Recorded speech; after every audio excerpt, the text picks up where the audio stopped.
We're finally here, everybody. Chapter 10 of the Four Nights of the Apocalypse. I mean, it's kind of weird to say that we're already 10 chapters in.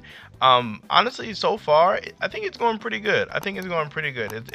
I haven't had super crazy high expectations, but like I've been pleasantly surprised on a number of turns. So I think like for the first 10 chapters, we're doing pretty good. And this chapter, especially, finally fixed something that has been bothering me for so long. Percival's hair is finally back to normal.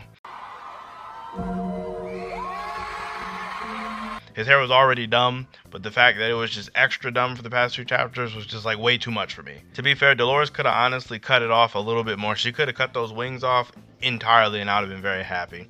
The only con to this, like the only bad side, is he's now wearing a romper and it's just like damn.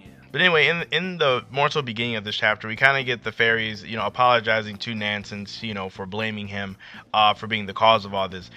Which was something, like I said in my last review, that I was kind of, it always kind of bothered me because I'm like, the fairies should know he isn't a bad dude. But then Nansen does reveal that like the forest animals and plants acting crazy was actually a side effect of his medicine. So that means that they were just naturally draining life force, and that Nansen's is the one that kind of drove them a little bit crazy. So some of the blame is actually rightfully on him, I guess.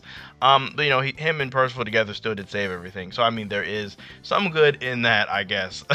But honestly, when I was first reading the chapter, this is kind of where I thought like things were gonna break away, and like maybe Percival was gonna ask him to join him. I didn't really expect this Ordo monster to actually appear. What the? Guys, look! What is that?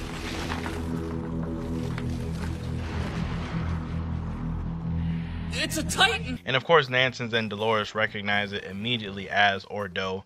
The monster kind of just drops down and just starts shooting poison gas all over the place.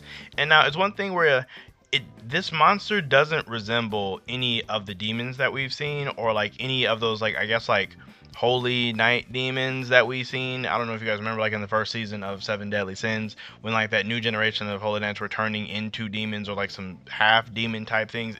This doesn't look anything like that. This looks like something totally different, to me at least. Like I can definitely see some similarities in the fact that people turn into giant monsters would be similar, but I think the nature of it is different. I'm still like kind of thinking that this is more along the lines of something chaos related and not necessarily a demon thing. But basically, Ordo is destroying the forest, or at least he's beginning to destroy the forest. And this like triggers all kind of flashbacks for Nansons when he's thinking about how Ordo would never want this, how this is very different from how he actually is, and all these kinds of things. And it's even in this moment that Ordo gets like, I guess, captured or grabbed by this monster Ordo, and like Dolores steps in and tries to save him, and she just gets like straight poison breath to the face, and she's like down. Like I definitely don't think she's gonna die or anything. She'll probably be fine.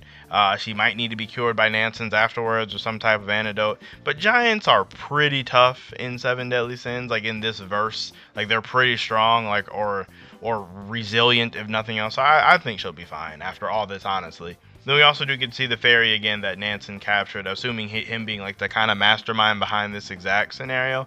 And it's weird because it makes me wonder, is this dude really a fairy or is he something else? Cause I mean, like, I feel like if anybody would know what he is, it would be Nansen, since he's been around fairies for like most of his life. So I'm assuming he would have some type of idea that this dude was a fairy. Like I'm assuming he wouldn't just get that wrong. And also I don't really know what other race he could be all like that. So like, I'm just gonna go out on a limb and still say it's a fairy, but we haven't really seen too many like straight up evil fairies all like that. So this is kind of like interesting in itself that this would be like a evil-ish fairy if it is one.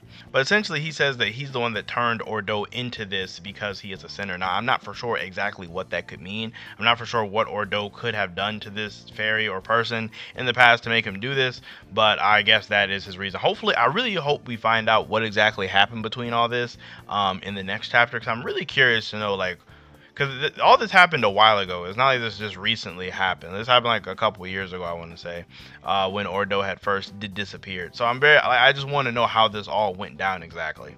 And then for the absolute final scenes, we get Nansen's like kind of at his wit's end. He doesn't really know what to do since kind of everything is kind of falling apart around him. And this is when Percival jumps in, headbutts the monster Ordo, and like says, we're going to get your grandpa back together. And I really have no idea how this is supposed to work, just because like, obviously like Percival is still very new to just how his powers work, and like Nansen's abilities is cool, but I'm not for sure exactly how effective it'll be against a kind of monster like this. And then obviously like they could be talking about finding a cure for him, but I'm not for sure if Nansen's will be able to just kind of cure this kind of thing on the fly. Like, I wonder will there be another element to this, because just like I don't know what Nansen's could potentially just already know in his arsenal that can fix this, because kind of the herbology thing should take a little bit, unless Nansen's has some other ability or someone just magically knows what they need to fix it. I kind of don't want it to go that route, honestly. Like, honestly, I kind of wanted to go a route of like they end up having to kill the grandpa, and that kind of spurs Nansen's on to like having a reason to leave the gore, since there's nothing really connecting him to that area anymore. Like, I kind of want them to, all right, kill the monster Ordo, heal Dolores. Dolores stays there, and then he goes with Percival's group. That's kind of how I want this to all play out. Just because, you know, I feel like that'd be a nice one. Or I guess even on the flip side, if we want to go like, you know, perfect happy ending, they somehow, Nansen somehow knows what to mix to save him. They cure him. Ordo and Dolores stay there, and Ordo tells Nansen that he should go with Percival. That's kind of another way it could work out, I guess. All in all, I thought this chapter was pretty solid. You know, starting to like ramp up in terms of the action, because this so far, this like Echo Gorge stuff has been kind of meh. I mean, it hasn't been bad, but it's just been meh. Also, I do have hopes for Percival's magic. I do kind of think that hero type might come into play with healing Ordo. If they do go that route, it might come into play there. So I am curious to see what they do with that. Now, down below, let me know how you guys feel about the chapter. How do you guys think they're going to deal with the monster Ordo? Do you think they're going to end up saving him, or do you think they're going to end up killing him? That's kind of what I really want to know, what a lot of people are thinking on that one. So aside from that, make sure you guys let me know how you guys feel about the rest of the chapter down below. Make sure you guys like the video, as well as subscribe to the channel for more Four Nights of Apocalypse content. And I will be seeing you all in my next video, so enjoy the rest of you guys' day.